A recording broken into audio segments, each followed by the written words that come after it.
Welcome to the Hidden Corners, where truth and terror collide.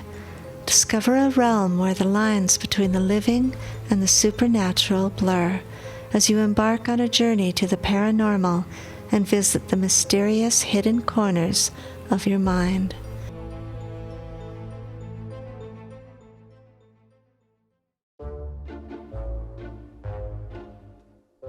Tonight, on Countdown to Halloween, we are reading The Invisible Boy by Bradbury.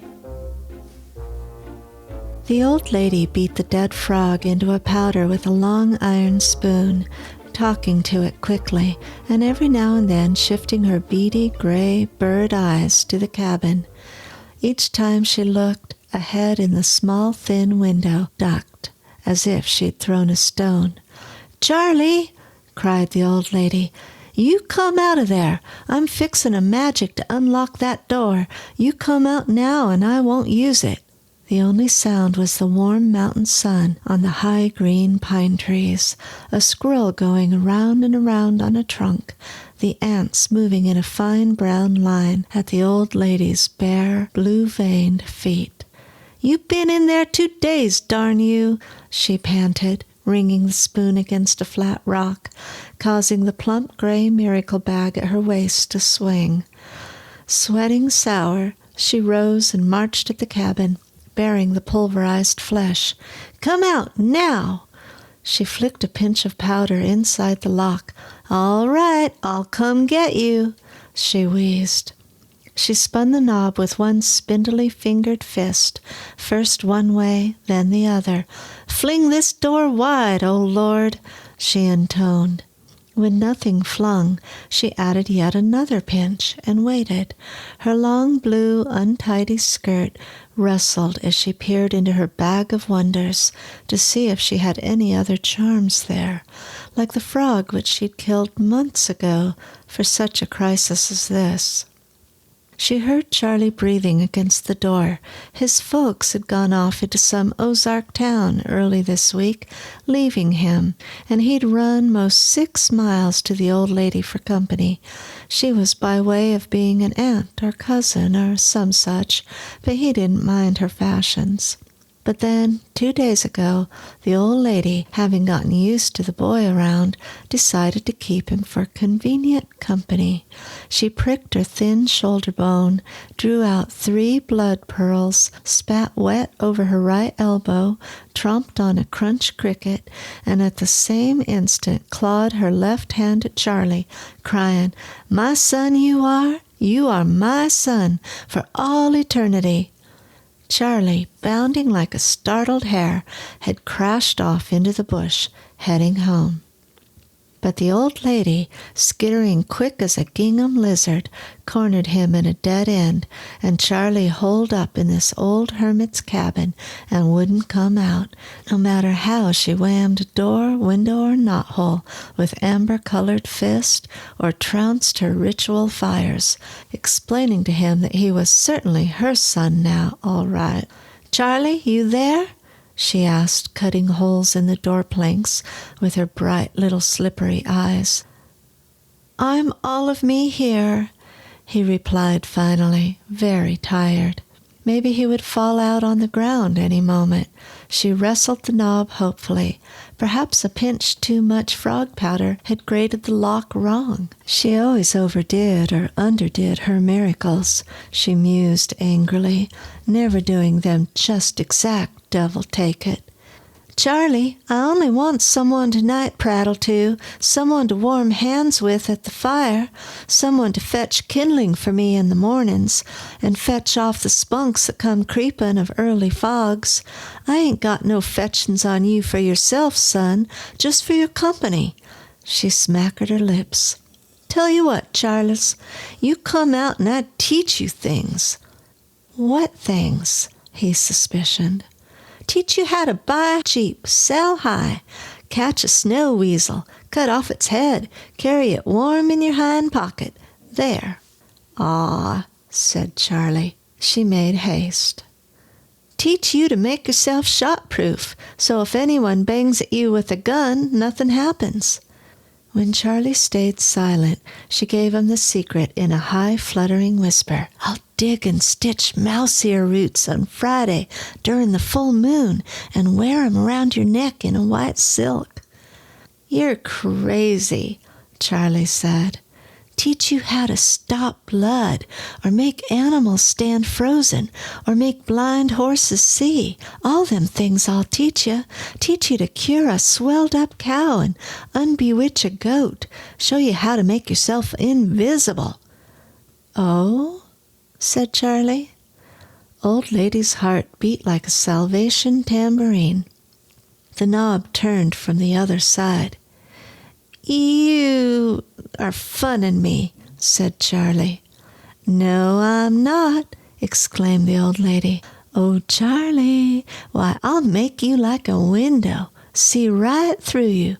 Why, child, you'll be surprised. Really invisible? Real invisible. You won't fetch onto me if I walk out? Won't touch a bristle of you, son. Well, he drawled reluctantly. All right, then. The door opened. Charlie stood in his bare feet, head down, chin against chest. Make me invisible, he demanded. First we gotta find us a bat, said Old Lady. You find one. She watched him climb up a tree. It was certainly nice having him around after so many years alone, with nothing to talk to but bird droppings and snail tracks. Pretty soon a bat with a broken wing came fluttering down out of the tree. The old lady picked it up, beating warm and shrieking between its sharp white teeth, and Charlie dropped down after it, hand upon clenched hand, yelling. That night, with the moon nibbling at the spiced pine needles, the old lady extracted a long silver needle from under her wide blue dress. Gumming her excitement and secret anticipation, she sighted up the dead bat and held the needle steady, steady. She had long ago realized that her miracles, despite all effort, often failed. She always hoped that one day the miracles might start functioning, which would prove that God had forgiven her for her sinful life as a young lady. So far, God had made no comment, but nobody knew this except the old lady. Ready? She asked of Charlie, who crouched cross-kneed, wrapping his pretty legs in long goose-pimpled arms, his mouth open, making teeth. I'm ready, he said, shivering. There! She plunged the needle deep in the bat's right eye. So, like that. Ow! Cried Charlie, wadding up his face. Now I wrap it in gingham, and here you put it in your pocket. Keep it there, bat and all. Go on. He pocketed the charm. Charlie! Charlie! She shrieked suddenly in a shrill, fearful voice. Where are you? I can't see you, child. Here! He jumped so the light ran in red streaks up his body. I'm here, old lady. He stared wildly at his arms, legs, chest, and toes. I'm here. Her eyes looked as if they watched many butterflies, each crisscrossing the others in flight. You went fast, quick as a hummingbird. Come back, Charlie. But I'm here. He looked scared. Where? By the fire, and I can see myself. I'm not invisible. The old lady rocked on her lean flanks. Course you can see yourself. Every invisible person knows himself. Otherwise, how could you eat, walk, or go around places? Charlie, touch me so I know you. Uneasily, he put out a hand. She pretended to jerk at his touch and cried, Ah! as if startled. You mean to say you can't find me? He asked. Truly? Not the least half rump of you. She found a tree to look at, and looked at it with eyes shining, careful not to glance at him. Why, I sure did a trick that time, she sighed with wonder. Woo-wee! Quickest invisible I ever did. How you feeling, Charlie? Like creek water all stirred up. You'll settle.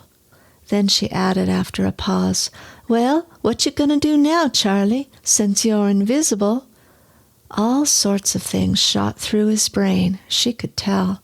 Adventure stood up and danced like hellfire in his eyes, and his mouth, just hanging, told what it meant to be a boy who imagined himself like the mountain winds. In a cold dream he said, "I'll run across wheat fields, climb snowy mountains, steal white chickens off in farms. I'll kick pink pigs when they ain't looking. I'll pinch pretty girls' legs when they sleep, snap their garters in the schoolrooms." Charlie looked at the old lady, and from the shiny tips of her eyes, she saw something wicked shape his face. "And other things I'll do it, I will," he said. "Don't try nothing on me," warned the old lady. "I'm brittle as spring ice, and I don't take handling." "Then, what about your folks?" "My folks? You can't fetch home looking like that. Scare the inside ribbons out of them. Your mother'd faint straight back like timber falling. Think they want you about the house to stumble over, and your ma have to call you every 3 minutes, even though you're in the room next to her elbow?" Charlie had not considered that. He sort of simmered down and whispered out a little, "Gosh," and felt of his long bones carefully. "You'll be mighty lonesome, people looking through you like a telescope, people knocking you aside because they didn't reckon you to be underfoot, and women, Charlie, women." He swallowed.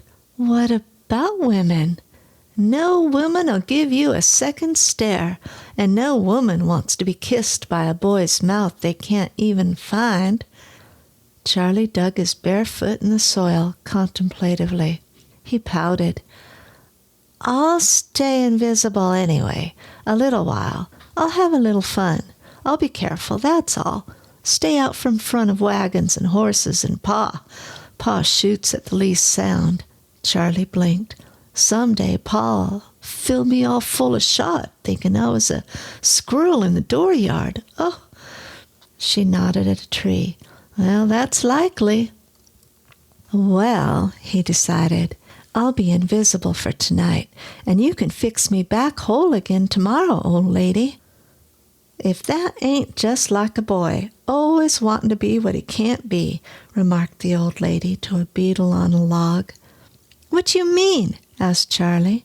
"Well, it was hard work," explained she, "fixing you up. It'll take a little time for it to wear off, like a coat of paint wears off, boy." "You," he demanded, "you make me seeable. You did this." "Hush," she said.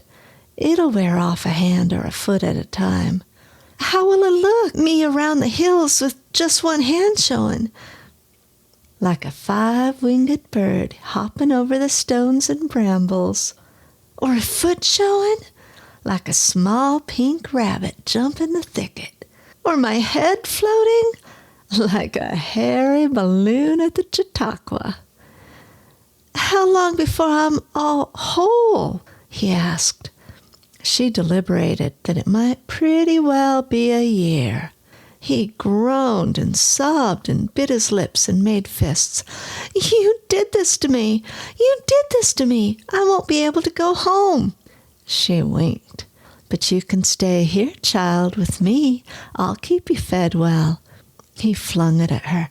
"You did this on purpose, you mean old hag. You want to keep me here." He ran off into the shrubs in an instant. "Charlie, come back." No answer but the pattern of his feet on the soft, dark turf, and his wet choking passing swiftly off. She kindled herself a fire. "He'll be back," she whispered, and thinking inward on herself, "I'll have company through spring into late summer. Then, when I'm tired of him and want silence, I'll send him home." Charlie returned noiselessly with the first gray of dawn, gliding over rimmed turf, to where the old lady sprawled like a bleached stick before scattered ashes. He sat on the pebbles and stared at her. She didn't dare look at him or beyond. He had made no sound, so how could she know he was about? She couldn't. He sat there, tear marks on his face, pretending to be just waking, but she had found no sleep all night. She stood up, grunting, yawning, and said to the dawn, "Charlie?" Her eyes passed from pines to soil, to sky, to hills. She called over and over, and she felt like staring plumb at him, but she restrained herself. "Oh, Charles!" He sat, beginning to grin a bit, suddenly, knowing he was close to her, yet she must feel alone. He felt secret power, security, pleased with his invisibility.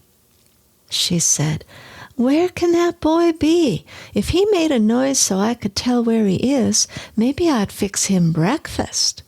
She prepared breakfast, irritated at his continuous quiet. She fried bacon on a stick. The smell of it will draw his nose. While her back was turned, he swiped all the frying bacon and devoured it. She whirled around, crying out, "Lord, Lord!" She eyed the clearing suspiciously. "Charlie, that you?" Charlie wiped clean his mouth on his wrists. She trotted about the clearing, making like she was trying to locate him. And finally, with a clever thought, acting blind, she headed straight for him, groping. "Charlie, where are you?" A lightning streak. He evaded her, bobbing and ducking. It took all her willpower not to give chase, but you can't chase an invisible boy, so she sat down, pouting, and tried to fry more bacon, but every fresh strip she cut, he would steal hot off the fire and run away far. Finally, cheeks burning, she cried, "I know where you are, right over there. I hear you run." She pointed to one side of him, not too accurate. He ran some more. "Now you're there," she said. "There and there," pointing to all the places he was in the next 5 minutes. "I hear you snap a twig, press a grass blade. I got fine shell ears, delicate as rose flowers." Silently, he galloped off among the trees, his voice coming back. "Can't hear me when I'm set on a rock. I'll just sit." All day he sat on an observatory rock, in the wind, motionless and tongue-tied. The old lady gathered wood in the forest, feeling his eyes on her spine. She wanted to babble. "Oh, I see you, I see you. But I was only fooling about invisible boys. You're right there." But she didn't. The following morning he began springing from behind the trees, making horrible faces at her, drawing down his lips with his fingers, popping eyes, pushing up his nose so you could look in and see his brain thinking. Once she dropped her kindling. She made off like it was a blue jay startled her. He made a motion as if to strangle her. She trembled a little. He made another motion as if to kick her shins and spit on her cheek. These motions she bore without a lid flicker or a mouth twitch. He stuck out his tongue, making strange, bad noises. He wiggled his ears so she wanted to laugh, and finally she did laugh, and explained it by saying, "Sat on a lizard. Whew, how it poked." But at high noon the whole affair reached its terrible climax. It was at that time that Charlie raced down the valley, stark naked. The old lady nearly fell flat with shock. Charlie raced naked up one side of the valley and naked down the other, his feet shimmering in the manner of a hummingbird. The old lady's tongue locked her mouth. What could she say? "Charlie, go get dressed? For shame? Stop that?" Could she? Oh, Charlie, God Almighty! Could she say that now? Could she? Upon the big rock she witnessed him dancing up and down, naked as the day of birth, stomping bare feet, smacking his hands on stark knees, and sucking in and out his white stomach like blowing and deflating a circus balloon. She shut her eyes tight and prayed. After 3 hours of this, she pleaded, "Charlie, Charlie, come here. I got something to tell you." Like a fallen leaf he came, dressed again, praise the Lord. "Charlie," she said, looking at the pine trees, "I see your right toe. There it is." "You do?" he said. "Yes," she said, very sadly. "There it is, like a horny toad on the grass. And up there's your left ear hanging on the air like a pink butterfly." Charlie danced. I'm forming in. Old lady nodded. "Here comes your ankle." "Give me both my feet," ordered Charlie. "You got 'em. How about my hands?" "I see one crawling on your knee like a daddy longlegs." "How about the other one?" "It's a-crawling too." "I got a body?" "Shaping up fine." That means I need to go home, old lady." To go home? She thought wearily. "No," she said, stubborn and angry. "No, you ain't got no head. No head at all," she cried. She'd leave that to the very last. "No head, she insisted. "No head," he wailed and wailed. "All right. Yes, you got your blamed head," she snapped, giving in.